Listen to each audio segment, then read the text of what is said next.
Okay. I also changed the boutique background because the other one is too bright.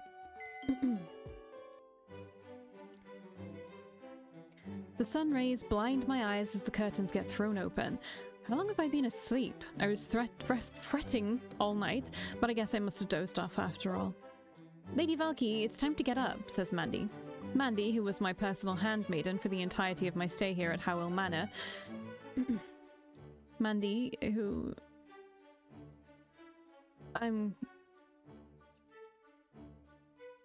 Shouldn't that just be Mandy was my personal handmaiden for the entirety of my stay here at Howell Manor? Because going Mandy, comma, who was my personal handmaiden for the entirety of my stay here at Howell Manor, it feels like there should be another comma there and then a continuation. Like, Mandy, who is my personal handmaiden for the entirety of my stay here at Howell Manor, has come to wake me up, or something like that. You know, that's what I expected from that sentence. I didn't expect a full stop. She will become my handmaiden once more. I slide the duvet off my body and slip out of the large bed. I rack my brain trying to remember all the events that are going to happen in the next year. First, the Duke will announce our engagement and thus reveal me as the gatekeeper to all of society. That will give me protection against the Empire. Then the Duke will order me to go through lessons to get me up to speed on reading, history, music, and of course, my etiquette. He was going to make sure I wouldn't drag his perfect name through the mud by being a lowly commoner who couldn't even read. I was never good at the lessons, but I did learn to read the last time. I will be going through a hard time as everyone who I will cross paths with will think nothing of me but a dirty commoner. I will be looked down upon. I will have people pulling pranks, locking me up, or spilling tea on me. Entering high society is going to be my literal hell. Eventually, sometime after the Hunters' Fair, EEYOK will be discharged from his service after being found stealing the family seal from the Duke's office. By the time we found out the real culprit, EEYOK had already left the manor. This time, things are going to be different. There was a real culprit and he was still calling EEYOK a thief. Am I crazy, or is that an inconsistency? Because after the wedding, they were still calling him a thief and acting as if... That has to be an inconsistency. Right? No. This time, things are going to be different. I must make sure EEYOK stays by my side. Lady Valkii, did you understand what I said? Mandy brings me back to the present, or the past. I'm still a bit confused about that. Sorry, I apologize for blanking out entirely. I'm Mandy. I will be serving you. If you need anything, simply ring the bell and I will come. I nod at her. Right, of course. She tilts her head to the side and rolls her eyes at me. The disdain is palpable. Mandy never liked me much at the start, but she warmed up to me over time. It seems Lady Valkyie's wardrobe is rather inappropriate for your stay here, she laments. I'm wearing a special outfit, actually. I put it on before I came in here because everything is unlocked for me. I only brought what I had on my person, I tell her. Even so, your clothes would never be suitable as the Duke's fiancée. I will tell the Duke we are in need of new garments. I guess shopping for clothes that I could sew but never wear. Mandy helps me get dressed in my plain clothes. The Duke expects you to be in the dining room for breakfast, my lady. I'll be there, I assure her. She gives me a wry smile. I will escort you. After all, you're new here at the manor. If only she knew how much of that was untrue. Got the normal music back. At the very end of the table is Veritas, having his morning cup of tea and reading the newspaper. I shuffle into the room, keeping quiet as I take a seat on the opposite side of the table. Mandy quickly leaves through the servant's entrance to fetch my meal. Veritas doesn't acknowledge me and continues reading the newspaper while sometimes scraping something off his plate. No news on you yet, he mentions finally. He means in the newspaper. I haven't made the headlines yet, as the Empire is keeping quiet about me. That's good. It means we can announce your debut this evening, he says casually. Mandy returns with my breakfast and places down everything in front of me. She then bows her head to address Veritas. Your Grace, Lady Valkii is in need of proper attire this evening. Yeah, she does need to get out of those rags. I'll ask the housekeeper for some coin and head out into town with her after breakfast to get some new clothes. Yes, Your Grace, says Mandy, and then she disappears from the dining room. I prick my fork at the food, suddenly missing the terrible cabbage I had yesterday. It had felt very nostalgic. You will be expected in the ballroom at 7 o'clock in the evening. We will make the announcement then. It's always impressed me that Veritas was able to invite so many noble women, so many noble men and women on just short notice. It really does show his standing in society. Everyone wants to be on his good side, so if he asks them to come tonight, they will make sure to cancel all other plans. Veritas finally places the newspaper down on the table to look at me. You won't say a word. Wouldn't dare to, I say, putting on a fake smile. The less you say, the better. You're there for show, that's all there is to it. Yes, a prop for you, I know all too well. You'll be getting several tutors afterwards to make sure you don't ruin my name. After all, you're a mere commoner. You'll have to learn etiquette, history, and learn how to read. I know how to read, I blurt out. That makes him pause. It's not common for a woman like me to know how to read. In fact, most don't. Regardless, you'll get a tutor to teach you how to read and write better. He dismisses me. I frown at him. He still thinks I'm inadequate. I learned how to read the last time. I'm perfectly capable of reading and writing at this point. Right, you'll learn some instruments as well so you can perform and entertain the guests. Not looking forward to that. Then the conversation dulls down and he's quiet once more. Your Grace? I ask timidly. What is it? Is there any way to prove I'm the real gatekeeper? And I don't mean family lineage. A test of some sort, perhaps? After all, Veritas told me I wasn't the real gatekeeper right before I got executed. It's not like I've ever done anything to prove otherwise. Why are you asking me? If the family name is true, then you're the gatekeeper. That's that. Perhaps I could ask a historian who is well-versed in otherworld knowledge? I suggest. Not many of those left, he grunts, adjusting his position in his chair. Could I visit one? Not this instant, but perhaps on a later date. If I am the real gatekeeper, then all they'll do is confirm it. He stays quiet for a while, eating the rest of his meal in silence, then he swallows a piece of meat and gets up from his chair. We'll discuss it some other time. Now we have to prepare for tonight, and I have to write my speech. And that's what he's doing at his desk all the time, writing speeches down. How very pompous of him. He adjusts his ascot with another grunt. Take one of the servants to go shopping. My retainer too, right? I ask, my eyes perking up. He flicks his hand at me, not caring about the conversation anymore. Alright, bye. If there's one thing I know what to do, it's to make sure EEYOK remains by my side. Hence why I personally make the trip to the stables to fetch him. This is technically uncouth for a lady such as me. Mandy should have been the one to get him, but I'm trying to build a rapport with him. The stables is where he sleeps, or at least that's how I remember. I spot his dull red hair in the sun as he circles a dummy target with a wooden sword. His fleet footwork is interesting to watch as he sidesteps and attacks the target with a precision strike. EEYOK! I call out to him. The man lowers his wooden sword and straightens his back when he hears his name. Lady Valkii, he greets me. I'm in need of a chaperone and carriage. I wish to go to town and visit my old workplace to purchase new garments. His eyes flicker down, unable to meet mine. That's not a wise decision, Lady Valkii, he grunts. I tilt my head to the side, taken aback by his refusal. The Empire knows your previous location and you are not under the Duke's protection just yet. For all we know, you could be ambushed when returning. Ah, I say, realizing he has a point. Previously, I did actually go to my old workplace and nothing of note happened aside from Kim asking me a million questions. Might I suggest Hamer's tailor shop at the edge of town? I nod at him. Very well, take me there. Please ready the carriage. EEYOK stores away his wooden sword as I start to turn around to find Mandy, but his voice stops me. Lady Valkii, he calls out. I look back at him, my eyebrows raising. He looks troubled, like he's unsure what to say. I also notice he hasn't really been meeting my gaze. Why me? Pardon? I ask, confused. Why did you pick me? I should tread carefully here. How I respond will most likely influence his behavior towards me. Currently, we are complete strangers. It's understandable he'd be wondering why I would want him as a guard. I should say something that's credible. It's not like he'd believe me if I told him he would eventually die trying to save me. Last night, I start slowly, trying to spin my story. Those men that took me in the dark, I got so scared. They were going to kill me in the streets and there was nothing I could do about it. 1 minute, screenshot time. My eyes dart over to him, but he's still looking off in the distance. But then you came in and saved me from certain death. I haven't said it yet, but I'm very grateful for your act of courage. I slightly bow my head to him to show my respect. I feel much safer with you around. That is why I asked. I finally finished my explanation. That should sound sincere enough? Perhaps I shouldn't have? Do you wish to continue to serve the Duke instead? I ask. No, my lady. As long as I remain in the Howell Manor residence, anything is fine by me, he says with not a lot of emotion. Then, will you protect me? I ask, clutching my hand to my chest. Subverting my expectations, EEYOK bends down on one knee and bows his head. As you wish, Lady Valkii. Yeah, me too. I'm feeling a bit flustered over here too. Feeling a bit flustered, I usher him to raise his head. Let's get ready, shall we? I say. I will ready the carriage, he replies. I nod at him before leaving the premises in search of Mandy. You know what I'm really looking... Oh my god. Okay, I have a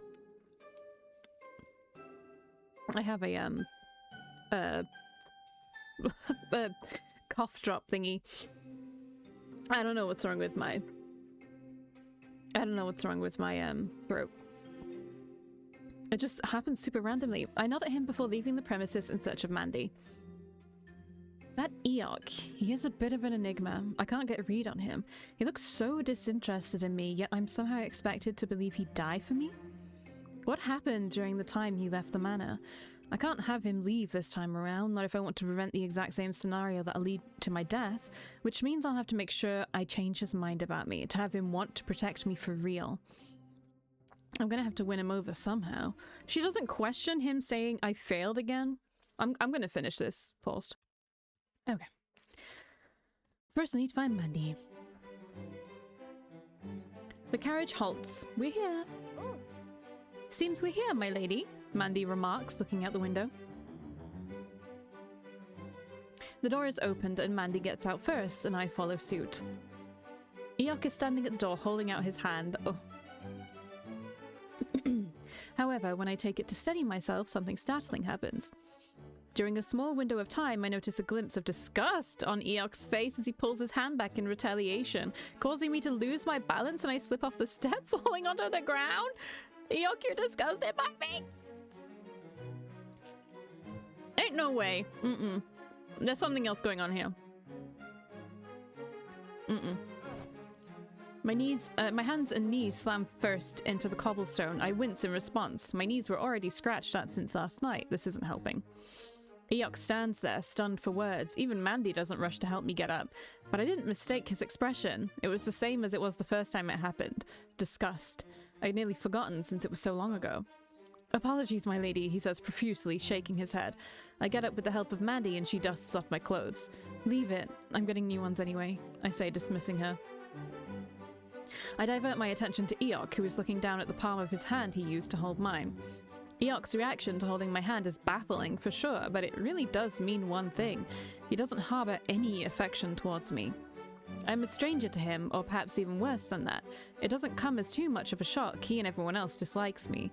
But his reaction to physical contact still rattles me. Am I really that repulsive? What in the world happened to make him want to sacrifice his life for me?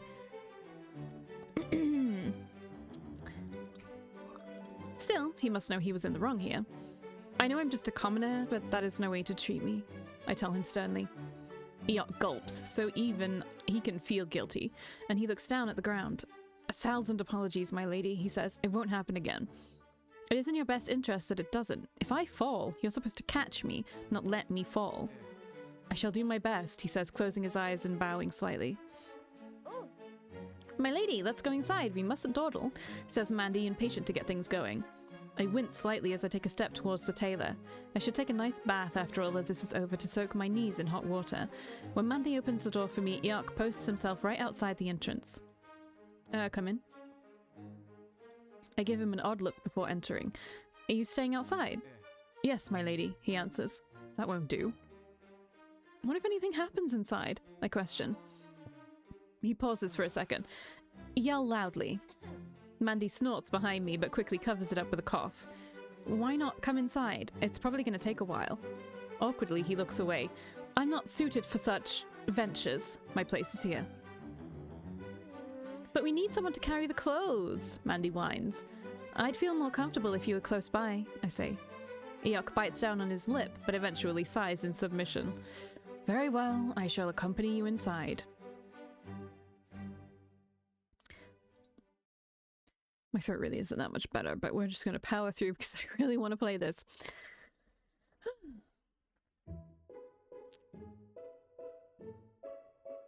This place is much bigger than Anderson's tailor shop. I know... Oh, it looks like the tent we were kidnapped to.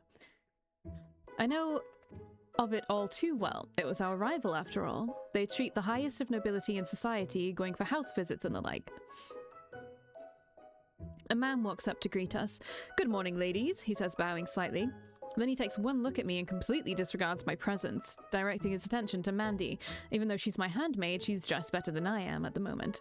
How may I be of service? Is the lady of the house looking for something extravagant to wear for the Duke's ball this evening? Ooh. My lady requires an evening gown as well as regular promenade wear, answers Mandy. His eyes finally land on me and he visually recoils at the sight, keeping his hands close to his body. Perhaps we can recommend you pay a visit to Anderson's tailor shop instead. They might have something in your price range. It stings. Even after all this time, it still stings.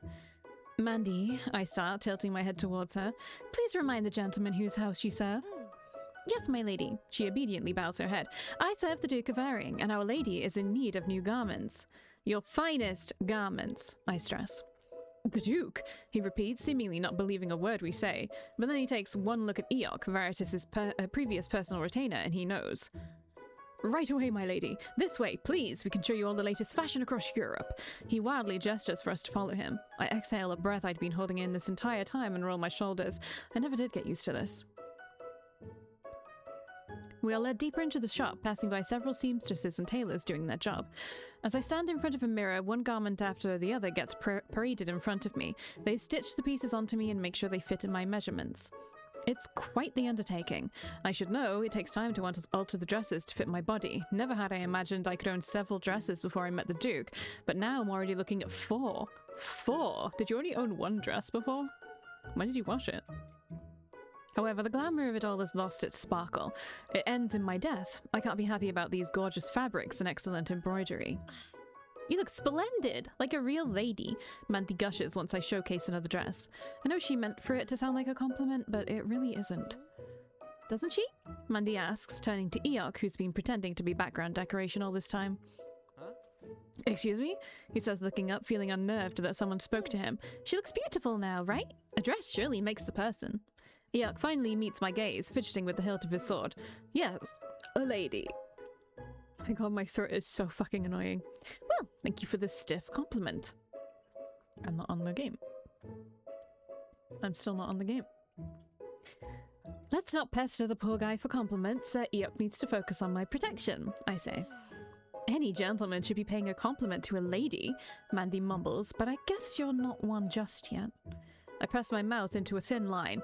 Mandy never did like me at the start, thinking herself of higher status than me. She eventually did come around and was rather civil towards the end. But right now I'll have to listen to her slight jabs at my background. No, that's not what I think, EEYOK says, slightly flustered. He meekly bows his head. My lady looks lovely. For the first time in forever, I can feel the heat rise to my cheeks. I quickly turn my face away from everyone, but it's hard to hide when there's a tall mirror showcasing my rosy face. I've had enough, I announced, slightly shaken. We have enough to last me for some time now. Let us handle the payment. The seamstress nods in acknowledgement and starts to remove the clothing pieces from me. They wrap up 4 complete dresses into boxes, including my evening gown for tonight. EEYOK carries them to our carriage and we return home. Good. Ugh, my throat. It's been a long day of standing around and my knees could really use some rest. However, it'll have to wait until after the ball is over. Right now I have Mandy and a couple of other maids tend to me to look presentable this evening. They brush my hair, they put on my makeup, and they dress me in my gown. They're absolutely perfect if I do say so myself, says Mandy, admiring her own work.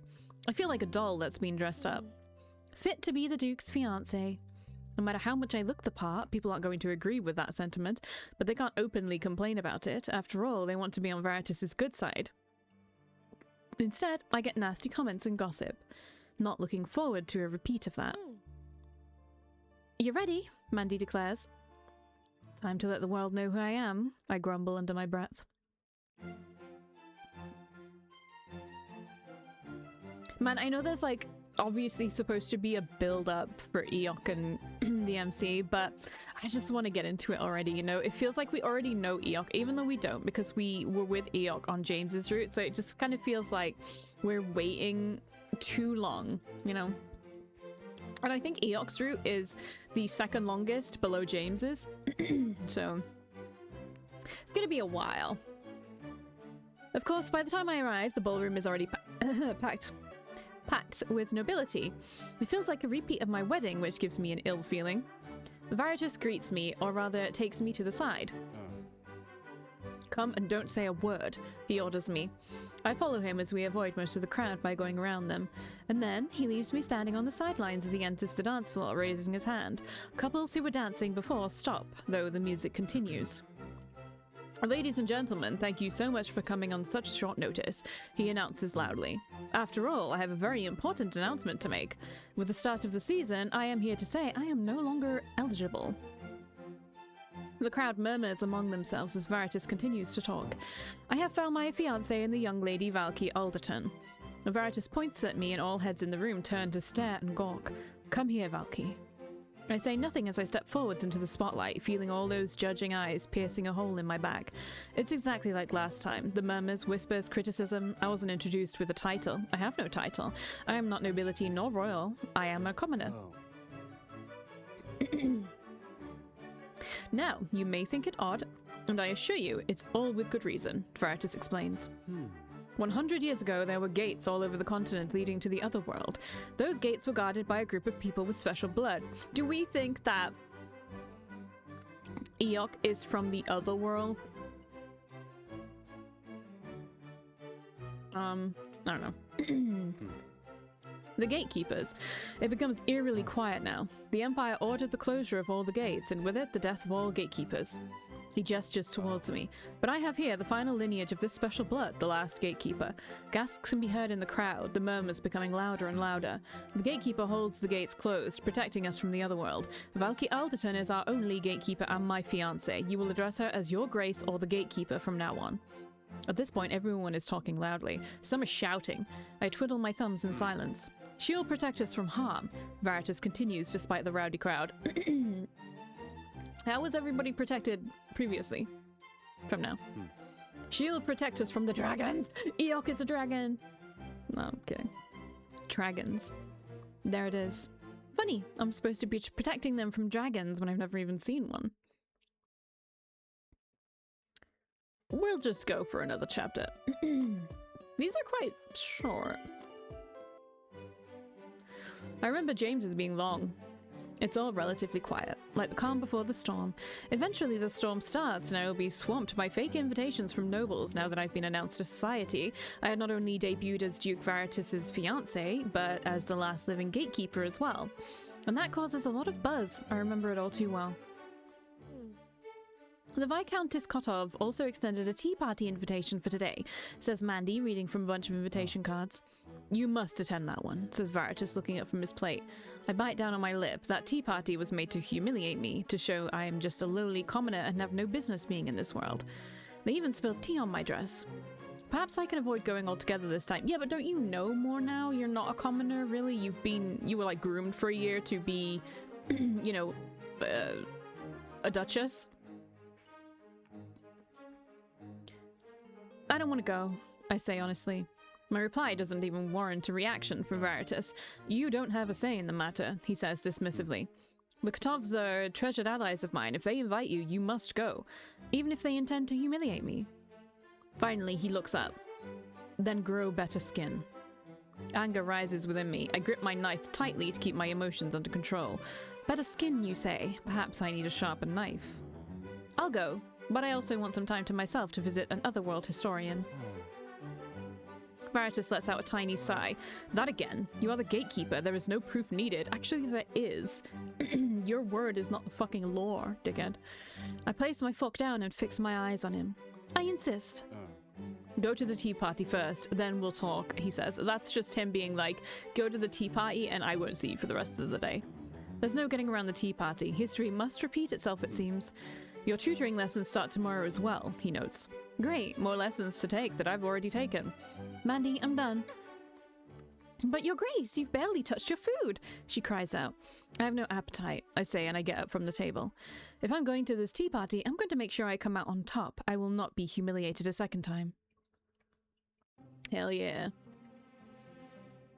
I peek around the corner of the stables to see if I can spy EEYOK anywhere. He'll be escorting me to the tea party, but mostly I need to start buttering him up, because as of right now, he's still too cold towards me. There he is, practicing with a wooden sword out in the open, sparring with another man wearing the same uniform as him. That must be Veritas's new retainer. I stay behind for a little bit, watching their match. EEYOK seems quite adept at handling a sword. I wonder when he decided to take up knighthood and work for Veritas of all people. While trying to get a better view, I accidentally have my dress snatch onto a pitchfork and have it pull away from the wall, and it slams right onto my head. Ah! I yell out in pain, holding my throbbing head. Both the knights stop their sparring to investigate the scene. Lady Valkii? Asks EEYOK, standing in front of me. I mean, Your Grace. I feel a little undignified being caught in a situation like this. Are you alright? I want to throw that pitchfork down a well. Splendid, I say, forcing a smile. Is there anything you need from me? Well, he certainly doesn't waste time. I'll be attending Viscountess Kotov's residence at lunch today, so I will need you to be my escort, I explain. EEYOK takes the information and lowers down his sword. You didn't need to go through the trouble of telling me that in person. A servant can do that for you, he replies. A subtle way of saying, don't come here. Come on, Valkii, say something nice to him so you don't look so unseemly. I just wanted to see you, I blurt out. EEYOK tilts his head to the side, clearly suspicious. To deliver the message personally? He asks slowly. No, I mean I wanted to see you, in person, I explain awkwardly. What for? I start sweating profusely. I didn't think this far. It's such a warm day, and I look around the clear blue sky and compound. I wondered if perhaps you needed a break from your duties. Ah, now EEYOK is the one that appears awkward. Your Grace, please don't concern yourself with me. I do not deserve such special treatment. You most certainly deserve special treatment. All the special treatment. Darn EEYOK, he is too rigid in his role, keeping a perfect distance from me. Still, on a nice day like this, I can walk wherever I want. I refute him, albeit a bit childishly. He closes his eyes and exhales a sigh, like my presence is an annoyance to him.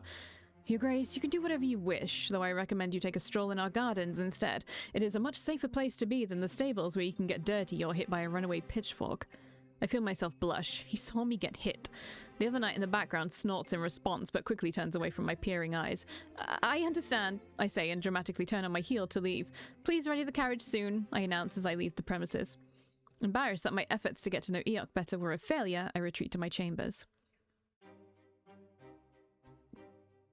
The greenhouse looks well kept, with flowers starting to bloom and even some exotic fruit, which they can boast about.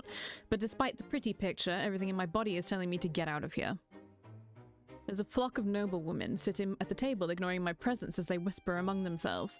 Their whispers are about me, of course, the commoner that is the Duke's fiancé, and the gatekeeper as well. Oh. Your Grace, it is so nice to see you could attend. Chelsey greets me with a polite smile as I sit down next to her. That smile is as fake as the jewellery she wears. Wouldn't want to miss it, I say, smiling sweetly. And here I was thinking you didn't have a gown fitting for such an occasion, she says. I was ready to lend you one of my gowns in case you arrived wearing nothing but tatters. The other women giggle in response.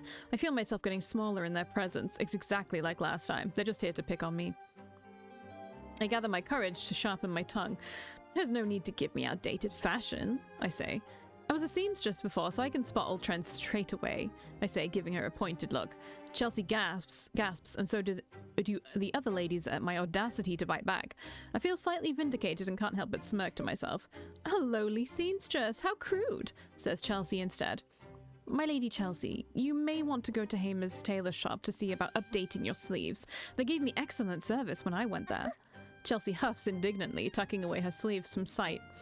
I am the Duke's fiancé, and people will treat me accordingly. I say, no, demand.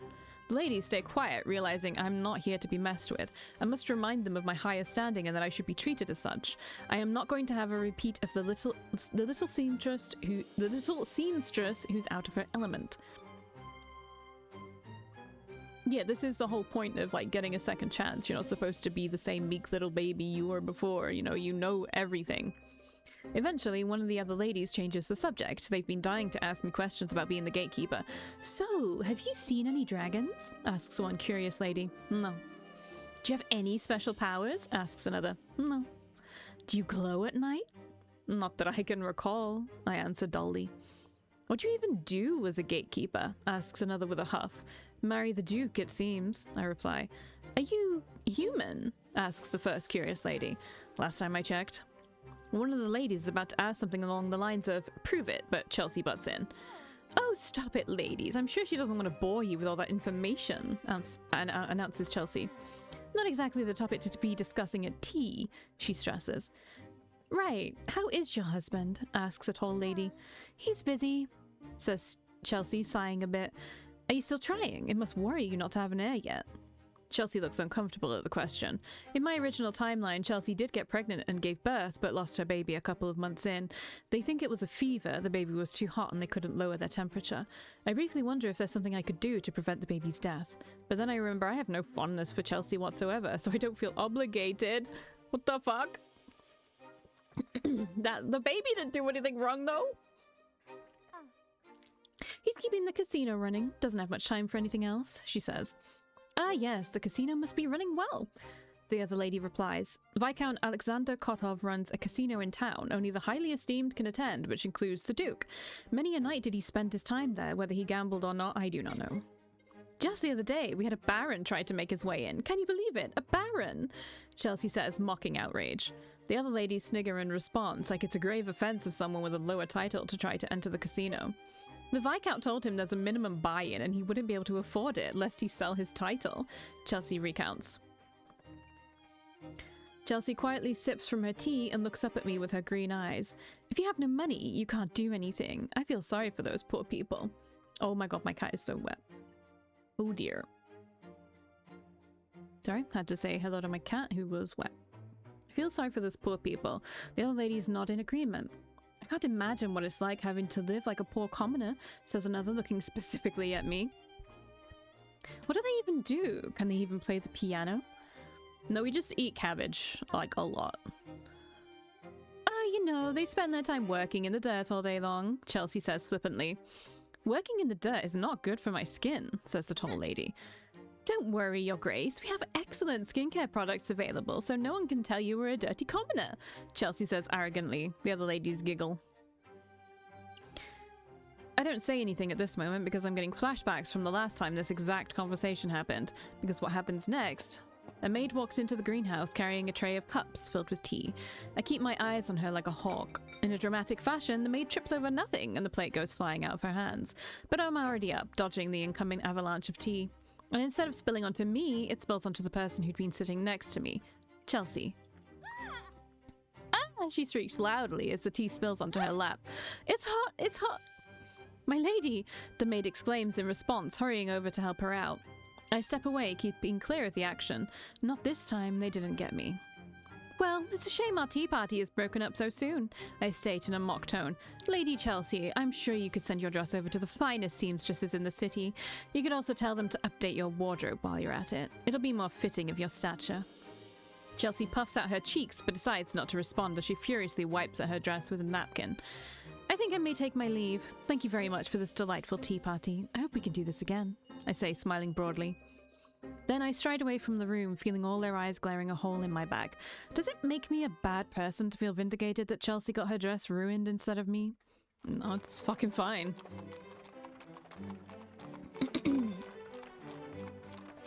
On my way home, Mandy has been asking me questions about the tea party. She's curious what the ladies were discussing and is fishing for gossip. I don't have much to tell. They mostly ask me questions. I say, leaving out the part where they also arranged this tea party to publicly humiliate me. Except it didn't go as they planned. I always wanted to see what it was like at one of those parties, she says Mandy dreamily. Well, perhaps next time you can join the drawing room, I say. Mandy had to stay in their servants' quarters, waiting until I was finished. She doesn't have the privilege of being seen in a house.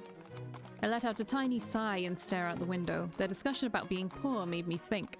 I have no money. If I want to leave Veritas and break off the engagement, I need money to help me stay afloat, to be able to run away from the Empire who would surely want my life. But how am I going to earn money? I can only ask for spending money on a tire from Veritas. He's not going to give me a sizable loan to purchase a title for myself. I need to think about this. Sir EEYOK kept asking about your whereabouts, says Mandy, snapping me out of my thoughts. Oh? I question. That's intriguing. Yes, it seemed he was restless having you out of his sight, but I told him it was perfectly safe inside of the manor. A slight smile pulls at my lips. Despite his indifference, he is keeping my safety in regard. Okay, so... So... If EEYOK is a dragon... Okay, this is like... Just theorizing. And we're a gatekeeper who keeps the dragons out. Right? That means it's like a two-layer thing. of like forbiddenness, because it's like enemy, and then it's like a class thing where we have been elevated to a duchess, basically. We're a lady right now, I guess, but because we're called my lady, so we're like a duchess in waiting. I don't know, but we're gonna be a duchess, so we are a different. And he's just like a retainer. So there's a class difference there. So it's like a forbidden thing on two fronts, which is interesting to me. But again, I don't know if EEYOK is a dragon. I think that would be maybe too obvious, but I don't think it's disgust he's feeling. You know, I don't think it's disgust. It's something else. Or maybe it is disgust because he is a dragon. And he is like, I don't know. I don't know. I'm sure you could see where my mind was going from that one, but yeah. A slight smile pulls at my lips. Despite his indifference, he is keeping my safety in regard. Ah, and next time, I can fetch the carriage for you, Your Grace. You don't need to bother going to the stables yourself. EEYOK must have told her. I like getting to stretch my legs, I lie. Being cooped up is just in a couple of rooms all day. Being cooped up in just a couple of rooms all day makes me anxious. Mandy sighs. I guess it's because of your commoner background, but you're the Duke's fiancé now. You can tell others what to do. Not that they'd do it, I mumble under my breath, knowing full well there's plenty of servants who defied my requests or outright ignored me. In fact, I recall one of the maids locking me up in the bathroom where I was naked and no one came for help when I called. I was let out in the morning, made a mockery in front of the servants. I narrow my eyes as I stare out of the window. This event is going to happen today. Or at least it happened before. When Chelsey's maid spilled tea on me, the servants insisted I take a bath, to which they then locked me up. But I didn't get tea spilled on me today. Surely there will be no excuse to get me to take a bath. You probably should take a bath. Still, I can't avoid taking a bath forever. I'm going to need to take one sometime.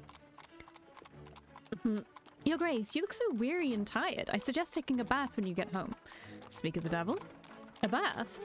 Yes, Your Grace. I can have hot water ready within the hour. Was Mandy the servant that locked me in? I'm unsure. I never did find out who locked me in.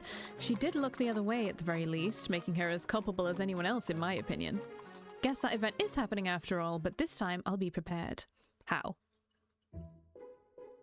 Are you going to tell EEYOK? Eventually, after riding at the manor, Mandy says she's going to prepare the bath for me and rushes inside. EEYOK is busy with the horses. He hasn't said a word to me since we left. I gather my courage and step towards him. Sir, I call out to him. EEYOK stops fiddling with the harness and turns to look at me. Your Grace, was the ride not comfortable? I shake my head. Nothing of the sort. It was pleasant. I fidget a bit on the spot, rocking back and forth on my feet, feeling the gravel underneath me shift. I need a favor, I say. There's a slight twitch in his eyebrow. I can tell he's not really interested in doing anything for me. If I'm the right person for it, I shall do my best, he answers, paying me lip service. I'll be taking a bath soon, I say. EEYOK gives me a strange look. I think the maids are qualified to help you with that, aren't they? I quickly pull my hands up to shush him. I don't need your help bathing, I reassure him. Then what could you possibly want? Some of the maids are planning to lock me up in the bathroom, I say quickly. Lock you up? He questions. They're not exactly happy that I'm here and engaged to the Duke so suddenly, so they have planned to teach me a lesson by leaving me in the bathroom until morning, I say. He takes a second before responding, staring at the gravel beneath his boots first. It is not beyond the realms of possibility to have the servants conspire like this, but I have to ask, how do you know? I got lost this morning trying to find the stables, I lie. I heard them chatter thinking they were alone. What would your Grace like me to do? He finally asks, believing my explanation. Please unlock the door for me, I ask him, feeling a tad bit silly for the request. He hesitates for a bit. Straight away? Oh no, I mean I'll call for you. Is that alright? But please be discreet. I don't want them to know that I knew about their scheme. Very well, I will be nearby, awaiting your call. I smile in relief. I can count on him.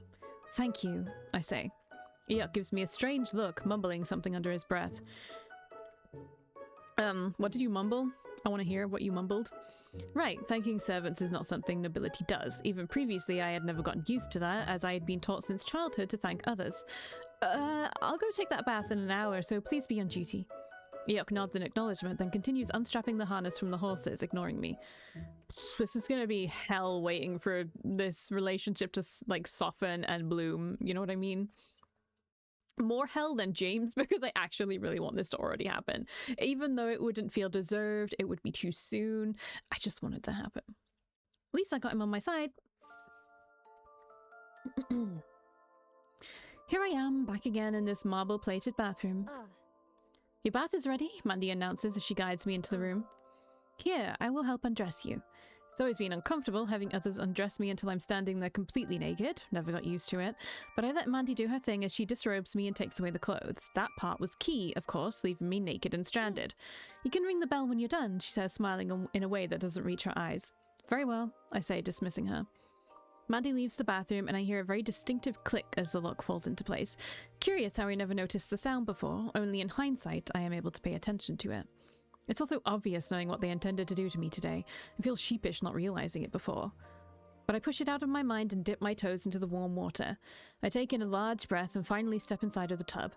Ah, I sigh out loud and relax, leaning against the edge with my head. Scheme or no scheme, at least the bathwater is warm. I'll just stay here and relax before I call EEYOK to help me out. EEYOK, you better help. Like, you better actually help. Something better not happen. I close my eyes and try to clear my mind for once. Apparently, I cleared my head too much. I've been dozing off. The next thing I know, the bathroom door is flung open with such a force it startles me wide awake. I instinctively stand up straight from shock, and we're naked in front of EEYOK. Oh my god, he looks so good. Dude, he looks like a dragon! Look at his eyes! He has lizard eyes! The door lies down on the marbled floor with a knight stepping right onto it, frantically looking around. Your Grace, yells EEYOK. That's not what my hair looks like, is it? I mean, it looks like white on the top, I guess. And you can't see her boobs. Yeah. She's covered up. I stare at him, wide-eyed, frozen. She's gotten so good at drawing. EEYOK looks so good. I can't get over it. I stare at him wide-eyed, frozen from the commotion. His golden eyes widen as well as his face rapidly gains color. He averts his eyes whilst I cover my intimate parts with my hands. This is so embarrassing. I thought you weren't answering, so perhaps you fainted or drowned. He stutters, trying to explain his actions. I dozed off, I explained, lowering myself down into the bathwater. Right, 1,000 apologies, he says quickly, backing away. I guess her hair could be white, just in some weird shading stuff going on. Maybe her hair is just black in this route and you can't change your hair color? I don't know. Oh, please don't leave. He stops walking, clumsily standing on the broken door, all the while avoiding direct eye contact with me. What is it that your Grace would like me to do? They took my clothes, I murmur softly. Can you please find me something to wear? I mean, he cares so much that... Is he just like rule-bound by his like position? I don't know. EEYOK examines the room before realizing something. He removes his cape and holds it out in front of him. Here, this should cover you enough, I think. I bite down on my lip, staring at him from the bathtub. Thank you. You can leave it on the chair next to you. Right, of course. EEYOK turns away and gently folds his cape onto the chair next to where the door used to be. He awkwardly looks down at the wooden door on the floor, then bends down to pick it up and place it back against the wall. Since the hinges are broken, the door is tilted and only leaning against the door frame, leaving a large gap to walk through. I'll get someone to fix that, he says. I say nothing but nod at him, still too embarrassed about this entire situation. Thankfully, it seems he's equally as embarrassed by his actions as well. I will leave now. I'll be right outside if you need me. Maybe gatekeeper lore has been like twisted and they weren't actually enemies of the gates. They were just there to like keep the balance or something. I don't know. I'm really interested to see where this lore goes. EEYOK takes long strides to seem composed and elegant, but not before tripping over a piece of broken metal and then stumbling out of the bathroom. That's endearing. I exhale a shaky breath before I lift myself out of the bathtub, water dripping from me everywhere. Wait, could you see that screenshot properly? Because I just realized my webcam is like on the side. Oops. I kind of want to make my webcam smaller.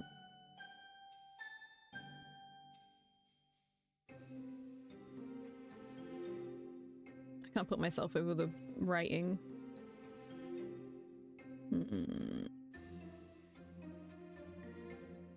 I should put myself there. I tiptoe to the chair to take the cape and wrap it all around me like a big comfy safety blanket. It smells like the stables, like him. I poke my head through the gap of the doorframe and look around. EEYOK is standing guard next to the wall, staring straight ahead. I'm too embarrassed to face him directly, but I also don't want any of the servants to catch me wearing nothing but a cloak in these hallways.